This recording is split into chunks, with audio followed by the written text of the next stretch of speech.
Hi everyone, today we're going to be talking about Roseanne. Not just the show, but the politics and some of the more controversial, issues surrounding the show and, back then versus now, the reboot and all that stuff. So if you're into that sort of thing, stick around because here we go.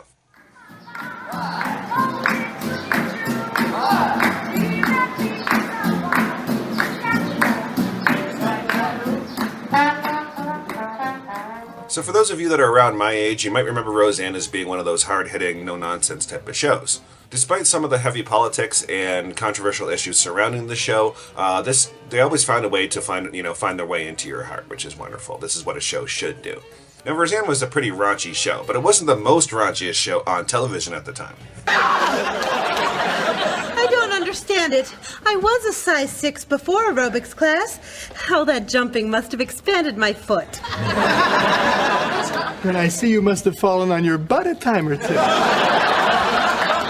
How dare you say that to my face? Well, I'd say it behind your back, but my car's only got half a tank of gas.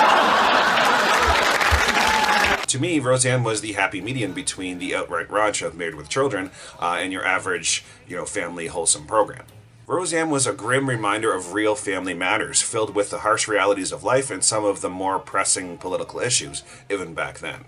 The reboot really is beyond nostalgia in this particular case. Roseanne was on the front lines of issues like teenage pregnancy and homosexual rights, back when issues like gay marriage was a laughable idea in the eyes of most politicians, pre-Ellen, pre-Elton John, and George Michael.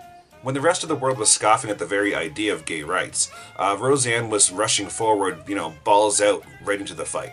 But politically, most related to her work ethic and the show's consistent focus on the economy. Back then, it was the norm to see financial or employment struggle on the program, showing the average American what happens when factories close and jobs are scarce. Many episodes even focused on how scary it actually is to be worried about losing your home, just simply because the government can't get their act together. And you're right. We can't let this area's workforce lay idle. That's why bringing in new business is my #1 priority. How? Through tax incentives. See, we're going to make it cheaper for out-of-state businesses to set up shop right here in Lanford. So they get a tax break? Yeah, that's why they come here. Well, who's going to pay the taxes that they ain't paying?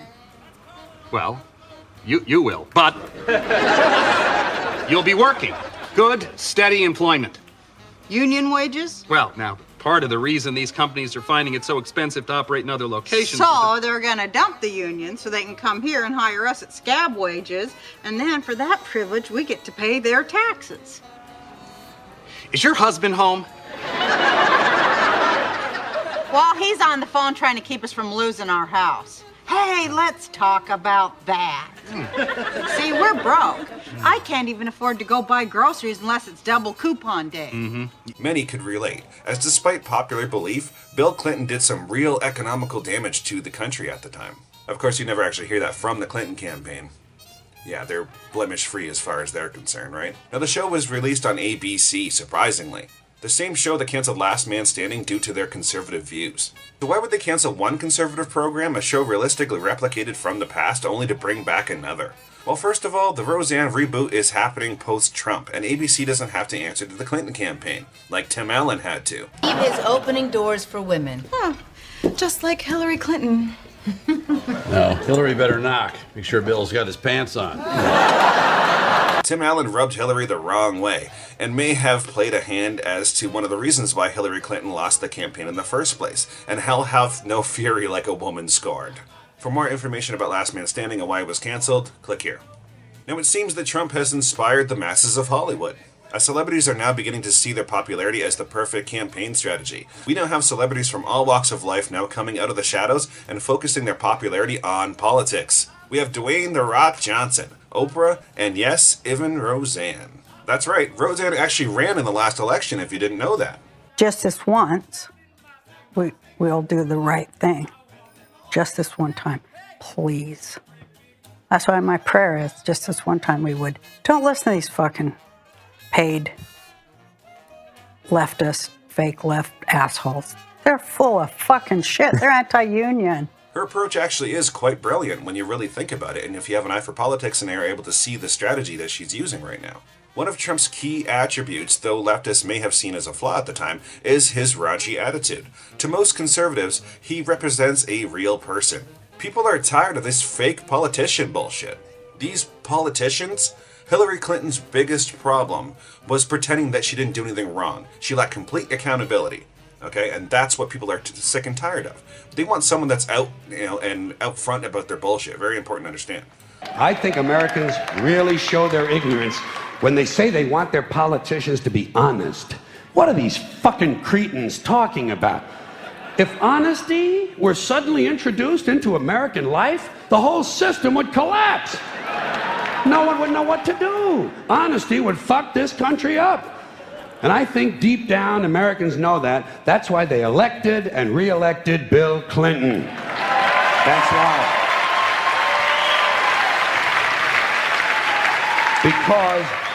Because the American people like their bullshit right out front where they can get a good, strong whiff of it.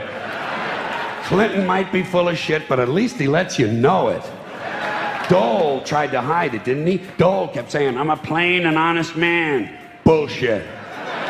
People don't believe that. What did Clinton say? He said, hi, folks, I'm completely full of shit, and how do you like that? And the people said, you know something? At least he's honest.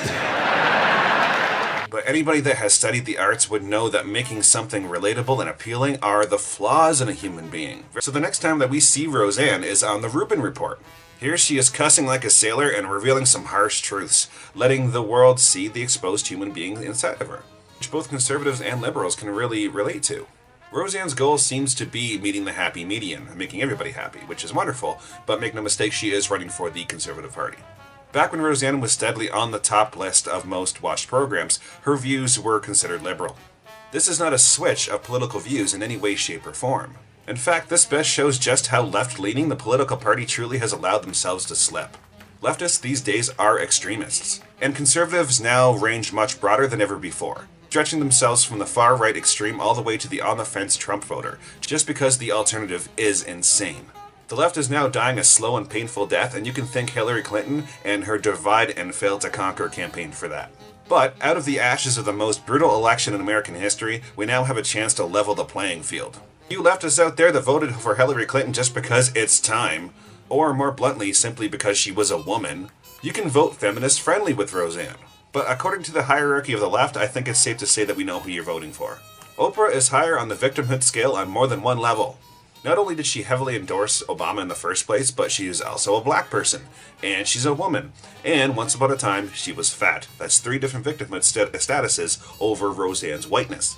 I suppose that we'll just forget that she's in with the elites and is one of the most wealthiest women in the world, on the same level as Trump. Really think about that. But something tells me that that's not going to play a factor once the campaign actually starts. So I think we can all safely place our bets on where leftists are going to put their vote in the next election. What I'm really looking forward to is the feminists' reaction to having more than one woman on the platform. What is the feminist population going to say when conservatives vote for a woman? This is going to be hilarious. What's going to be the excuse then? I'd like to hear it. Remember that feminists have been calling Trump supporters and conservatives sexist and misogynist Nazis by default because they disagreed with a filthy animal like Hillary Clinton. So once a conservative female is elected as president, what's going to be the excuse? I'm guessing that they're going to push the race card even further. Because once the sexist accusations are out of the way, what's left to attack? Oprah wasn't elected because she's black. Forgetting that we elected Obama, the same people if you really do the math and look at, the stats of the Obama election initially. Oh, no, hey, stop it! Jesus Christ. Woo! Obama, you're so fine, you blow my mind. Hey, Obama! Hey, Obama! So this is going to get interesting one way or another. I don't know about you guys, but I'm going to be buying a lot of popcorn in the next election. And I strongly encourage any and all patriots out there to pay attention and actually watch the debates this time around. If you didn't like the election results last time, it's because you weren't paying attention. If I can take anything away from the last election, it's that people aren't watching both sides of the debates. For the love of God, watch both sides.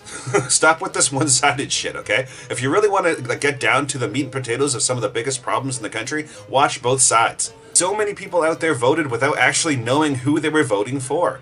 That's why I believe that this surge of celebrity politicians isn't exactly a bad thing. Political figures like The Rock, Oprah, and Roseanne might actually encourage some people to tune into the debates for the first time.